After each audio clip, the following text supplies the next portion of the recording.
So dapat hin taasan ng budget. Sabi ni Edwin Mercado, yung presidente ng PhilHealth, 300 billion daw ang budget niya. Tingin ko dapat 400 to 500 billion eh. Para yung mga pasyente, ang bayaran lang mga 20% lang para matapos itong legasiya ni President Marcos, makabawi man lang sila sa pagyurak nila sa Philippine Health Insurance Corporation. Yun ang dapat gawin. At i-recast nila yung budget. Wag na yung mga flood control kasi alam natin gino-ghost yun eh. Ang dapat yung tatama talaga sa tao, yung kalusugan, edukasyon, food security, at saka tungkol sa ekonomiya natin.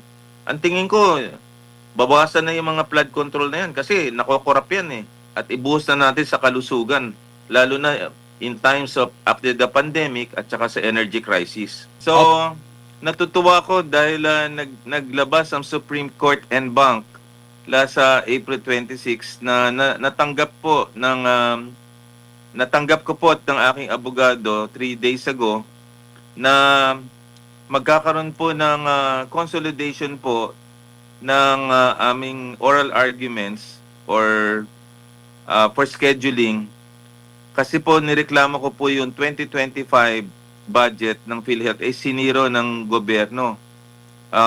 And then, sina Attorney Vic Rodriguez, Congressman Ungab, ay nagreklamo dahil may mga blank items sa budget. So, yun ho, first time in history. At ang pangatlo, sina Justice Carpio din, nirereklamo din daw yung budget na yan. Kasi yung 2025, yan ang worst budget in history kasi dyan po nangyari yung flood control.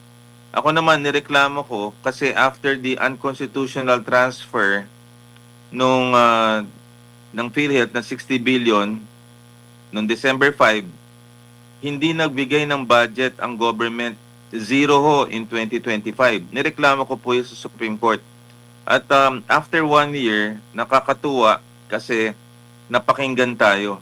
Ang tingin ko hong dahilan dito ay after the son of the President sa July, magba-budget hearing. Ngayon, kung hindi malinaw sa congressman at sa Senate na bawal yung mga ganong klase na pagbibigay ng zero budget sa PhilHealth at saka may mga blank statements dun, baka magkaroon ng problema ulit tayo sa allocation. So pinupuri ko ang Supreme Court for recognizing that kasi masyado pong magulo ang Kongreso at Senate at na-allow nila nagkaroon ng maraming unprogrammed appropriations tapos yung pera ng PhilHealth nalipat ho sa unprogrammed appropriation, nilipat at tapos hindi nila binudget. Kaya dapat talaga pakinggan at mag-decide ang Supreme Court kung unconstitutional yan para sa ganun maisoli yung pera sa taong bayan, particularly yun pong 75 billion in 2025 sa healthcare. Yun ho ang aking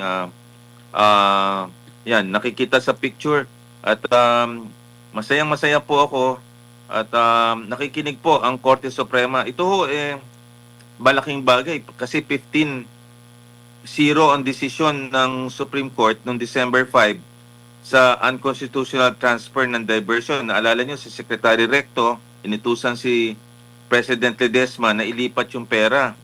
Na-prove na nila unconstitutional. Tapos in 2025, isa na naman mali ang ginawa nila. Hindi nila binigyan ng budget in 2025. Tapos nagreklamo na from both camps. Hindi nating sasabihin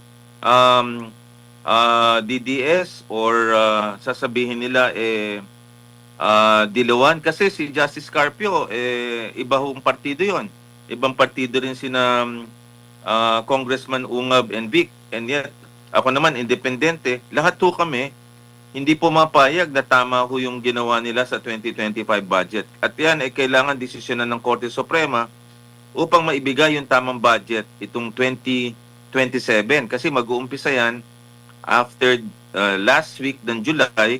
August na budget hearing, kung magkamali muli ang budget natin. So yun po, sa mga nakikinig po, yan po ang kinagagalak ko po at ako'y handa mag-present sa oral arguments sa Korte Suprema po.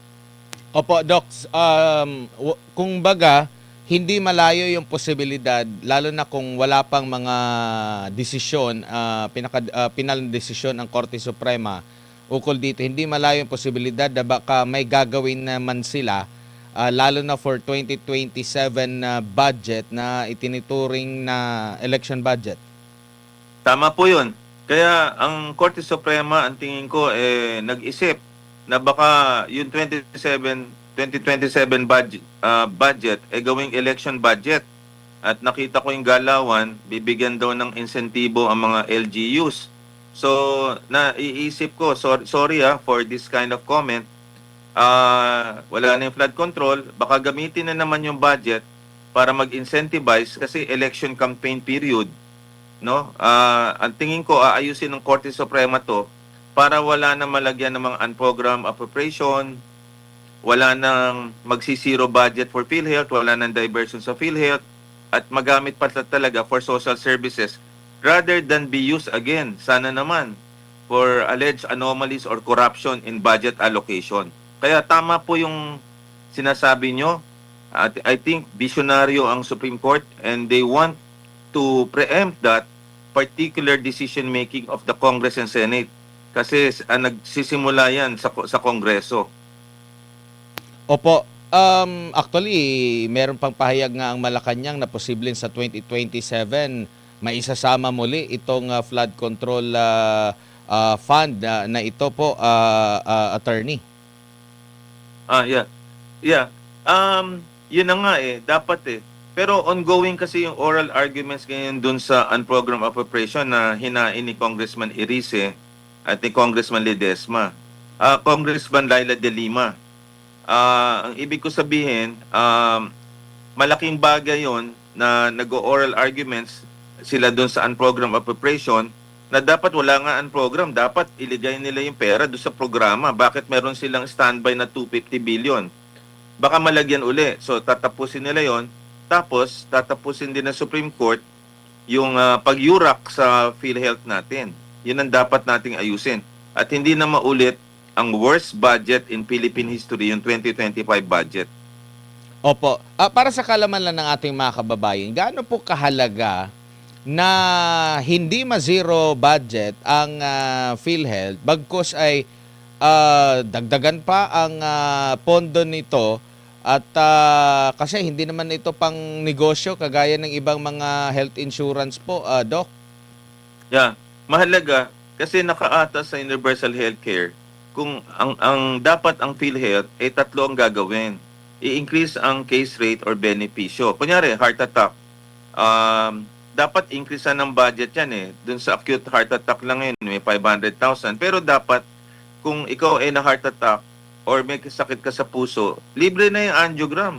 Kasi yung top killer diseases yan So tingin ko, dapat 500,000 pagka may sakit ka. Naalala mo yung namatay the other day na nagbayad ng 25 years, Mr. Marvin, tapos in less than 24 hours, hindi kinover. Imaginein mo, nagbayad ka ng 25 years.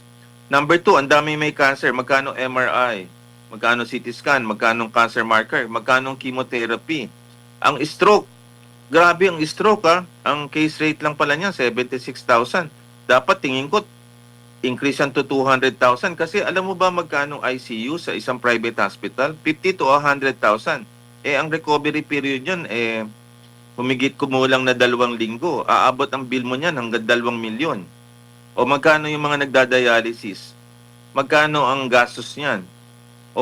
Kaya ang point diyan, hindi na nila yuyurakan yung PhilHealth. Pangalawa, babaan naman nila yung premium.